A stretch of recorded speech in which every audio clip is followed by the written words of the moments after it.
30 मार्च से 46 दिनों के लिए राहु का बनेगा विकट योग। 4 ग्रह राहु के सीधे प्रभाव में होंगे। युति प्रभाव में होने के कारण मीन राशि में पंचग्रही योग बनेगा, जो निश्चित रूप से समस्त राशि के जातकों के लिए विशेष रूप से प्रभावशाली होने वाला है। समस्त राशियों पर इनका प्रभाव पड़ने वाला है। जय श्री गणेश। नमस्कार, मैं आचार्य संजय द्विवेदी।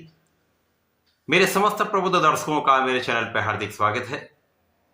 प्रिय दर्शकों, आज मैं तुला राशि के लिए राहु के इस विकट योग का, इस पंचग्रही योग का किस प्रकार का परिणाम प्राप्त होने वाला है, जो ये योग बन रहा है उनका किन भाव पर प्रभाव पड़ेगा, इस समय में आपको कितना लाभ मिलेगा अथवा कहीं पर कोई समस्या आ सकती है तो उसका क्या निराकरण है, संपूर्ण विश्लेषण मैं पूर्ण तरीके के साथ करने जा रहा हूं। प्रिय दर्शकों, इस राशिफल को आप अपने लग्न तथा राशि दोनों के अनुसार देख सकते हैं। तुला राशि के लिए यदि हम अवलोकन करें तो तुला राशि के स्वामी शुक्राचार्य हैं, जो राहु के प्रभाव में चल रहे हैं। यद्यपि ये अपनी उच्च राशि में है, राहु के साथ मित्रवत होते हैं, परंतु कहीं न कहीं लग्न के स्वामी का राहु के साथ दूषित होना कुछ स्वास्थ्य समस्याएं अवश्य देता है।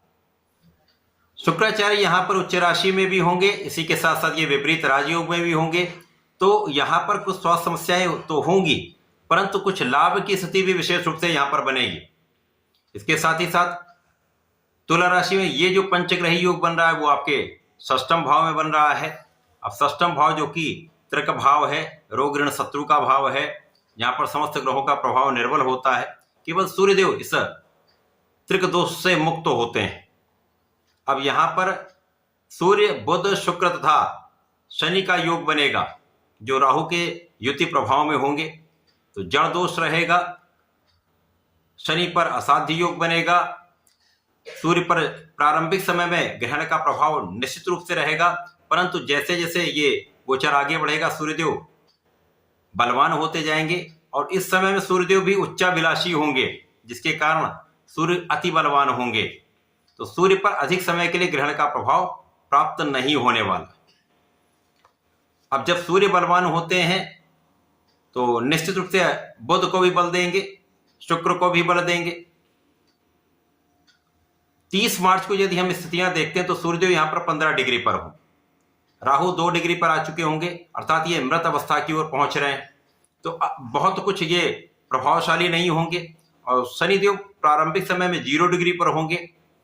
केवल इस समय में बुध और शुक्र 4 और 6 डिग्री पर होने के कारण राहु के प्रभाव में भी होंगे, कुछ समस्याएं यहां पर हो सकती हैं, परंतु सूर्यदेव का बल यहां पर इनको इनकी समस्याओं से बचाने वाला है। अब तुला राशि के लिए यहां पर कुछ स्वास्थ्य समस्याएं, जैसे कि मौसम के कुछ रोग हो सकते हैं, कुछ एलर्जी की संभावना यहां पर दिखती है। इसी प्रकार से भोजन से संबंधित कुछ समस्याएं हो सकती हैं। यदि भोजन में अनियमितता हुई या बाहर का खाना आपने खाया तो कुछ समस्याएं यहां पर हो सकती हैं।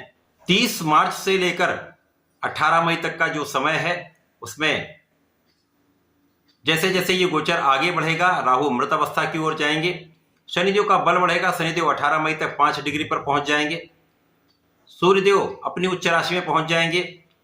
इसी प्रकार से शुक्राचार्य बुध वक्री अवस्था में आकर पुनः ये अप्रैल से मार्गी होने लगेंगे तथा राशि बुध का राशि परिवर्तन भी होगा, जिसके कारण बहुत कुछ स्थितियां यहां पर आपके लिए सकारात्मक बन जाएंगी। शुक्र और बुध दोनों विपरीत राजयोग में होंगे। सूर्य उच्चाभिलाषी होने के कारण यहां अत्यंत बलवान होंगे, तो प्रारंभिक समय में कुछ स्थितियां नकारात्मक हो सकती हैं। जब कार्य क्षेत्र में आपके संपूर्ण प्रयास के बाद भी, आपके अथक प्रयास के बाद भी, परिश्रम करने के बाद भी उतना लाभ आपको प्राप्त नहीं होगा, तो यहां पर कुछ तनाव आपको हो सकता है। इसी प्रकार से यहां पर स्वास्थ्य समस्याएं हो सकती हैं, मौसम के कुछ रोग हो सकते हैं, एलर्जी की संभावना हो सकती है, स्किन से संबंधित कुछ डिसऑर्डर्स हो सकते हैं।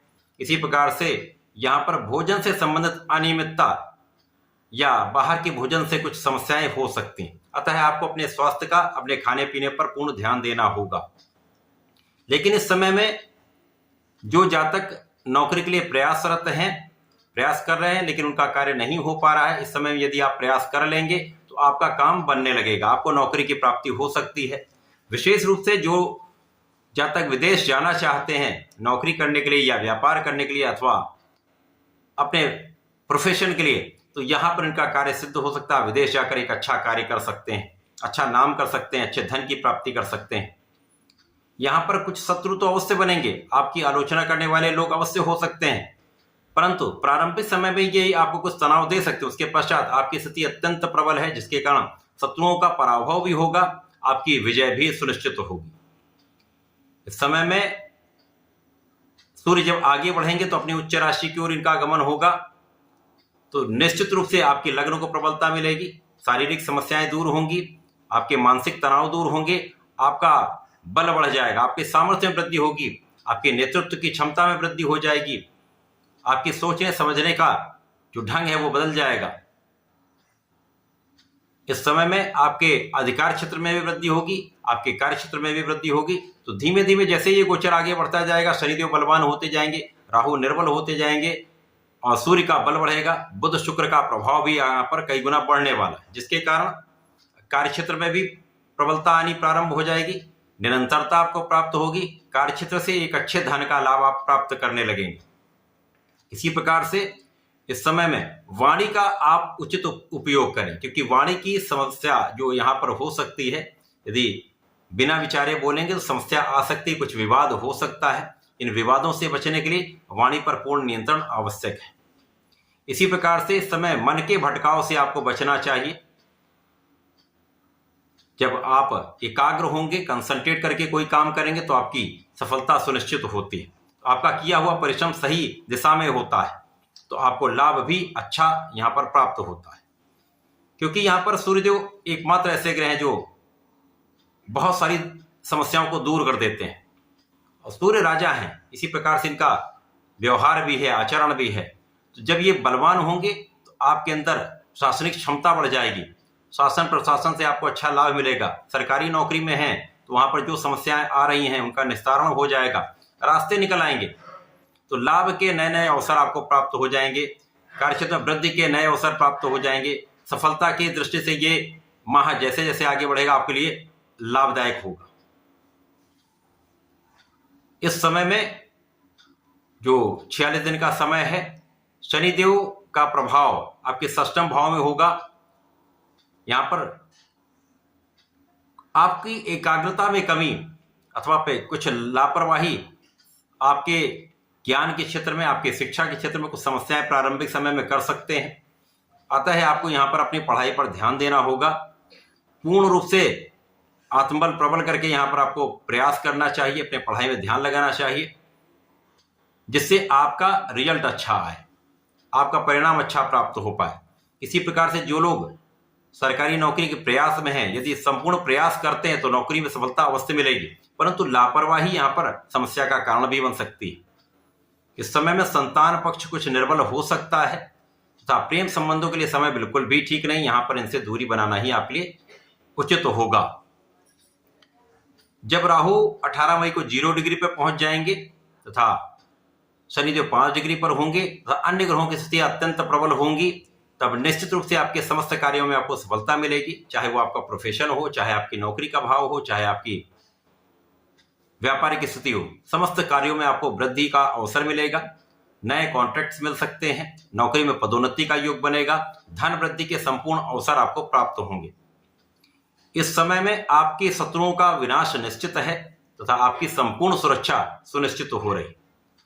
तो 46 दिन का जो ये समय है, ये प्रारंभिक समय में कुछ अड़चने भी देगा, अवरोध भी देगा, आपको कुछ तनाव भी देगा, शारीरिक समस्याएं होंगी, परंतु उसके पश्चात जैसे जैसे ये गोचर आगे बढ़ेगा तो आपके लिए अत्यंत सकारात्मक स्थिति बनेगी, समस्याएं दूर होकर आपके लाभ का मार्ग प्रशस्त हो जाएगा।